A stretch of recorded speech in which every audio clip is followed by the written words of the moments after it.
আজকে দেখব দশম শ্রেণীর ইতিহাস বিষয়ের প্রশ্নপত্র। দেখো যেসব স্কুলে পরীক্ষা হয়ে গেছে তাদের থেকে প্রশ্নপত্রটা দেখাচ্ছি। দেখো ইতিহাস 40 নম্বর, 1.5 ঘন্টা সময়।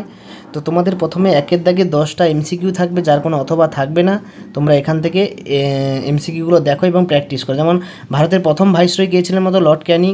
তারপরে লর্ড ক্যানিং হিন্দু মেলার প্রতিষ্ঠাতা কে ছিল? নবগোপাল মিত্র। ঠিক আছে।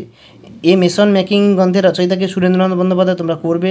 ভারত তথা দক্ষিণ এশিয়ার প্রথম সাপ্তাহিক সংবাদপত্র কোনটি? ঠিক আছে, এটা দেবে হিকির গ্যাজেট বা বেঙ্গল গ্যাজেট পত্রিকা।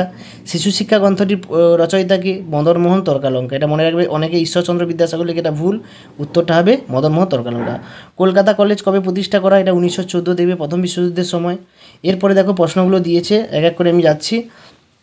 তারপরে দিয়েছে দেখো Bengal national school and college অধ্যক্ষ কে ছিলেন? এখানে দেখবে, এটা যতদূর সম্ভব আমার মনে হচ্ছে অরবিন্দ ঘোষ, তোমরা দেখে নেবে। মোজাফফর আহমেদ সম্পর্কে পত্রিকাটি হলো কি? এটা লাঙ্গল পত্রিকা, যতদূর সম্ভব। দেখো বারদলীয় অঞ্চলে সমাজ সংস্কার উদ্দেশ্য প্রতিষ্ঠিত হয় কি না? এখানে কালীপড়া যুব মণ্ডল, তাই তো, এটা দেখবে।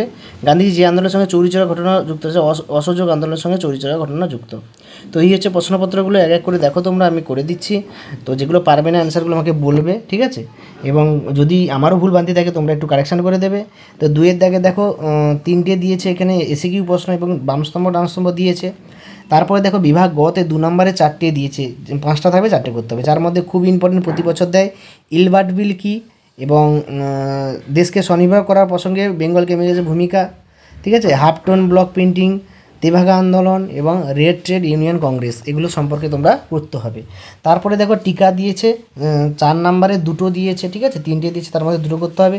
যার মধ্যে দেখো মহাবিদ্রোহের মনোভাব দিয়েছে বাঙালি সমাজের, তারপরে একা আন্দোলন এবং বাংলাদেশের মুদ্রা শ্রীরামপুর ছাপাখানা অবদান, তারপরে জমিদার সভা প্রতিষ্ঠা, বাংলা বিজ্ঞান কারিগরি শিক্ষা, তারপরে বঙ্গভঙ্গ বিরোধী আন্দোলন, কৃষক আন্দোলনের ভূমিকা। এই হচ্ছে তোমাদের টোটাল প্রশ্নপত্র।